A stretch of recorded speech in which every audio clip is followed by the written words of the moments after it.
नमस्कार दोस्तों, आपका स्वागत है 107.8 एफएम हिमगिरी की आवाज आपकी अपनी आवाज पर। मैं आपकी दोस्त शिवांगी लेकर आई हूं आज की उत्तराखंड की कोरोना अपडेट। उत्तराखंड में कोरोना संक्रमित और मरीजों की मौत के मामले थम नहीं रहे हैं। बीते 24 घंटों में 5,775 संक्रमित मरीज सामने आए हैं और 116 मरीजों ने दम तोड़ा है। वहीं 4,483 मरीजों को ठीक होने के बाद घर भेजा गया।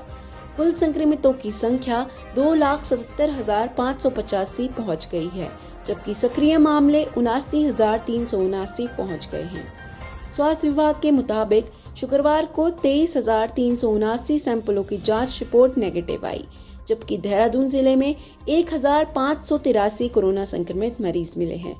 हरिद्वार में 844, उधम सिंह नगर में 692, नैनीताल में 531, टिहरी में 349, पौड़ी में 359, रुद्रप्रयाग में 285, अल्मोड़ा में 267, उत्तरकाशी में 286, पिथौरागढ़ में 285, चमोली में 201, चंपावत में 115 और बागेश्वर में 38 कोरोना संक्रमित मरीज मिले हैं। उत्तराखंड में कोरोना वायरस केवल मैदानी जिलों में ही नहीं बल्कि पहाड़ी इलाकों में भी पैर पसार रहा है। उत्तराखंड के मैदानी जिलों के साथ साथ ही पहाड़ी जिलों में कोरोना मरीजों की मौत का आंकड़ा बढ़ता दिख रहा है। बीते 13 दिनों में 9 पर्वतीय जिलों में 301 कोरोना मरीजों ने दम तोड़ा है। अब तक पहाड़ों में 613 मरीजों की मौत हुई है, जो प्रदेश में कुल मौतों का 14.4% है। पौड़ी जिले में सबसे अधिक 200 मरीजों की मौत हुई है। प्रदेश में कोरोना संक्रमण का पहला मामला बीते वर्ष 15 मार्च को मिला था। तब से 30 अप्रैल 2021 तक पूरे प्रदेश में 2,624 कोरोना मरीजों की मौत हुई है।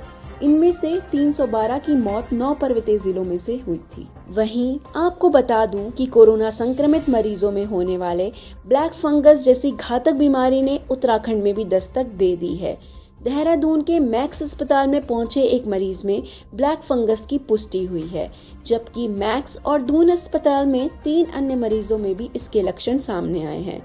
इससे शासन प्रशासन और स्वास्थ्य विभाग के साथ ही आम जनता की चिंता बढ़ गई है, जबकि विशेषज्ञ डॉक्टरों का कहना है कि इससे घबराने का नहीं बल्कि उचित उपचार और एहतियात बरतने की जरूरत है। प्रदेश में ब्लैक फंगस की पुष्टि होने से सरकार और स्वास्थ्य विभाग सतर्क हो गया है। शुक्रवार को सचिव स्वास्थ्य डॉक्टर पंकज कुमार पांडे ने तकनीकी समिति ने ब्लैक फंगस संक्रमण की रोकथाम के लिए सिफारिशें मांगी है। सचिव स्वास्थ्य ने हिमावती नंदन बहुगुणा चिकित्सा विश्वविद्यालय के कुलपति डॉक्टर हेमचंद्रा की अध्यक्षता में गठित तकनीकी समिति से ब्लैक फंगस संक्रमण की रोकथाम के लिए सिफारिशें मांगी हैं। सचिव ने समिति को सरकार को व्यापक सिफारिशें देने को कहा है, जिसके आधार पर नीति बनाई जाएगी। आदेश में कहा गया है कि देश के विभिन्न क्षेत्रों में कोविड संक्रमित मरीजों में ब्लैक फंगस संक्रमण की शिकायतें सामने आ रही हैं। प्रदेश में भी इसकी रोकथाम के लिए व्यापक इंतजाम करने की जरूरत है। बताया जा रहा है कि ब्लैक फंगस कोविड संक्रमित डायबिटीज मरीजों में ज्यादा घातक साबित हो रहा है। इसके अलावा आपको बता दूं कि उत्तराखंड में दिन प्रतिदिन हालात चिंताजनक होते जा रहे हैं।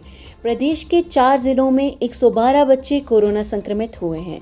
इनमें नवजात शिशु के साथ ही 2 साल के बच्चे भी शामिल है। उत्तराखंड बाल अधिकार संरक्षण आयोग की ओर से कोविड की तीसरी लहर से बच्चों को बचाने के लिए आयोजित वर्चुअल बैठक में स्वास्थ्य विभाग की ओर से यह जानकारी दी गई। संक्रमित होने वाले बच्चों में सबसे अधिक 44 बच्चे रुद्रप्रयाग जिले के हैं। बैठक में रुद्रप्रयाग जिले के बाल रोग विशेषज्ञ डॉक्टर नीतू तोमर ने बताया कि जिले में 44 बच्चे संक्रमित हुए हैं, जिनमें से एक नवजात शिशु है, जबकि अन्य बच्चे 2 से 13 साल के हैं। सभी बच्चों को होम आइसोलेशन में रखा गया है। जबकि CMO Haridwar doctor S K. Jha ने बताया है कि जिले में 14 बच्चे संक्रमित हुए हैं। सभी बच्चों का इलाज बाल रोग विशेषज्ञ कर रहे हैं। इन बच्चों को होम आइसोलेशन में रखा गया है। अल्मोड़ा जिले की डॉक्टर मीनाक्षी ने कहा है कि जिले में 4 बच्चे कोरोना संक्रमित हैं। उधम सिंह नगर की ओर से बताया गया है कि जिले में 15 से 18 आयु वर्ग के 40 बच्चे संक्रमित हुए हैं।